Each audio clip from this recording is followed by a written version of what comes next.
देवाच्या दरबारात भाविक श्रद्धेने जातात, डोकं टेकवतात, माथा टेकवतात, भरभराटीची मागणी करतात. पण याच देवाच्या दरबारात बसलेले काही पुजारी मात्र देवाच्या आडून अवैध धंदे करत असल्याचं धक्कादायक वास्तव समोर आलं. हे घडले अवघ्या महाराष्ट्राची कुलस्वामिनी असणाऱ्या तुळजाभवानी मातेच्या मंदिरात. याच मंदिरातील 13 पुजारी ड्रग्ज प्रकरणात आरोपीच्या पिंजऱ्यात उभे आहेत. हे सगळं रॅकेट चालवणारी एक महिला आहे. ही ड्रग्ज क्वीन नेमकी आहे कोण? तिचे आणि आरोपींचे काही राजकीय लागेबांधे आहेत का? तुळजापूर सारख्या पवित्र ठिकाणाला ड्रग्जचा डाग कोण लावतंय? याचा आढावा घेणारा हा राजकीय शोलेचा खास रिपोर्ट पाहूया. तुळजापूरची तुळजाभवानी, तुमची आमची महाराष्ट्रातल्या कोट्यवधींची कुलदेवता. मात्र तुळजाभवानीची पूजा करणाऱ्यांपैकी अनेकांचे हात ड्रग्ज तस्करीच्या धंद्यात गुंतले आहेत.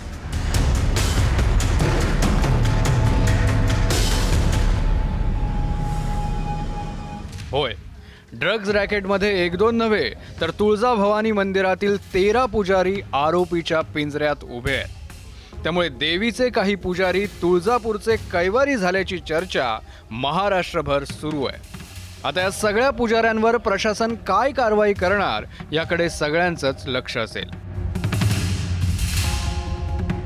पोलीस विभागामार्फत सध्या जे चौकशी सुरू आहे ते नियमानुसार त्यांच्या सर्व ते होईल आणि ते चौकशी अंती जे कोणी दोषी सिद्ध होतील त्याची आपण माहिती घेऊन त्याच्यावर आपण ट्रस्टमध्ये पण हे मुद्दा चर्चा करून योग्य निर्णय घेतला जाईल. आरोपींच्या यादीत असलेल्या पुजाऱ्यांचा तुळजाभवानीच्या पूजेशी संबंध नसल्याचा सूर पुजारी मंडळानं आळवला. तर पुजाऱ्यांना बदनाम करणं हे राजकीय षडयंत्र आहे असा घंटानाद काही पुजाऱ्यांनी केलाय.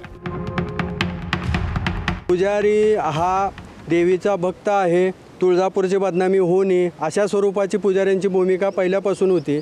आणि या ठिकाणी पुजाऱ्यांची बदनामी करून काय साध्य करणार आहोत? आज जे 30-35 लोकांवरती गुन्हे दाखल झालेले आहेत त्याच्यातले अनेक आरोपी फरार आहेत आणि ते कुठल्या पक्षाचे आहेत हे तपासणं गरजेचं आहे. आणि त्याच्यामुळं विनाकारण हे प्रकरण तिसरीकडे नेऊन पुजाऱ्याला बदनाम करू नये. ह्याच्यामुळं तुळजाभवानी मंदिराचं आणि पुजाऱ्याचं फार मोठं नुकसान व्हायला लागलेलं आहे, बदनामी व्हायला लागलेली आहे. हे त्वरित थांबलं पाहिजे. आता कोणत्या पुजाऱ्यानं ड्रग्जचं भस्म कपाळाला लावलंय हे तपासाअंती समोर येईल. मात्र तुळजापूरला ड्रग्जच्या विळक्यात ढकलणारा चेहरा आहे या महिलेचा. संगीता गोळे. खाजगी कंपनीत सुरक्षा रक्षक म्हणून काम करणाऱ्या संगीता गोळेनं किती तरुणांचं भविष्य असुरक्षित केलंय कुणास ठाऊक. आता ही ड्रग्ज क्वीन संगीता गोळे आहे तरी कोण तेही पहा. संगीता गोळे ही एका राजकीय नेत्याशी निगडीत सुरक्षा एजन्सीत सुरक्षा रक्षक म्हणून काम करते. अनेक वर्ष तपास यंत्रणांना चकवा देत तिचा ड्रग्ज तस्करीचा धंदा सुरू होता. संगीता गोळेचा पती वैभव, दीर अभिनव हे देखील या ड्रग्ज तस्करीच्या धंद्यात सामील होते. संगीता गोळेच्या बँक खात्यात तब्बल 5 कोटी रुपये सापडले. तर तिच्याकडे 25 तोळे सोनं, 4 कार, मुंबई आणि लोणावळ्यात मालमत्ता, म्युच्युअल फंडमध्ये मोठी गुंतवणूकही दिसून आली. याच्यामध्ये मुंबईची एक महिला आहे, ती तिच्या पतीसोबत आणि इतर एक साथीदारासोबत त्या ठिकाणी ड्रग्जचा सप्लाय करण्याचं काम करत होती असं आमच्या तपासात सकृतदर्शनी निष्पन्न झालेलं आहे. त्या महिलेला आणि तिच्या साथीदाराला देखील आपण या ठिकाणी अटक केलेलं आहे आणि तिच्या माध्यमातून या ठिकाणी ड्रग्जचा सप्लाय होत होता आणि काही तुळजापुरातील युवक त्या ड्रग्जच्या आहारी गेल्याचं या ठिकाणी निष्पन्न झालेलं आहे.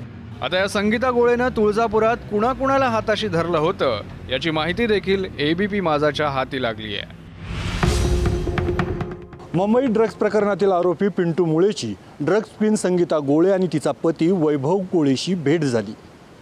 पिंटू मुळे पहिल्यांदा तुळजापुरात चंद्रकांत उर्फ बापू कनेच्या संपर्कात आला आणि तुळजापुरात ड्रग्जचा व्यवहार वाढला. मुंबईतून तुळजापुरात ड्रग्ज वाया सोलापूर मार्गे दाखल व्हायचं. 5 ग्रॅम वजनाची एक पुडी तुळजापुरात आल्यानंतर 2 पुड्यांमध्ये विभागली जायची. प्रति ग्रॅम ड्रग्जची किंमत विक्री अंदाजे 3,000 रुपये एवढी होती. तुळजापुरात एका खास हॉटेल्समध्ये या ड्रग्जची तस्करी केली जायची. 14 फेब्रुवारीच्या मध्यरात्री धाराशिव पोलिसांनी तामलवाडी चेकपोस्ट या ठिकाणी ही कारवाई केली होती ड्रग्जबाबत आणि त्याच्यानंतर अतिशय सखोल तपास करण्यात आला. सर्व पुरावे बारकाईनं पडताळण्यात आले आणि त्याच्यामध्ये एकूण 14 आरोपींना अटक केलेली आहे. आणि उर्वरित 21 आरोपींवर कायदेशीर कारवाई करण्याची तजवीज ठेवलेली आहे. तुळजापुरातील ड्रग्ज रॅकेटची व्याप्ती फक्त तुळजाभवानीच्या पुजाऱ्यांपुरती मर्यादित नाहीये, तर या प्रकरणात संशयाच्या भोवऱ्यात असलेले पुजारी आणि आरोपी हे राजकीय भक्त असल्याचं उजेडात आलंय. यातल्या राहुल परमेश्वर आणि सुमित शिंदेचं ठाकरेंच्या शिवसेनेशी कनेक्शन आहे. चंद्रकांत उर्फ बापू कने, विश्वनाथ उर्फ पिंटू मुळे, विनोद उर्फ पिंटू गगणे हे आरोपी भाजपशी संबंधित आहेत. आजवर मुंबई पुण्यासारख्या शहरातली तरुणाई नशेच्या विळख्यात अडकल्याचं आपण ऐकलं, वाचलं. मात्र नशेखोरीचं लोण तुळजापूरसारख्या ग्रामीण पट्ट्यातही पोहोचलं असेल तर ही किती मोठी धोक्याची घंटा आहे हे वेगळं सांगायची गरज नाही. देवीची पूजा करणारे आणि भक्तांना प्रसाद वाटणारे हात जर तरुणांच्या हातात ड्रग्सच्या पुड्या ठेवत असतील तर त्या हातात लवकरात लवकर बेड्या ठोकल्याच पाहिजेत. आप्पासाहेब शेळके, ABP माझा, तुळजापूर. ABP माझा, उघडा डोळे बघा नीट.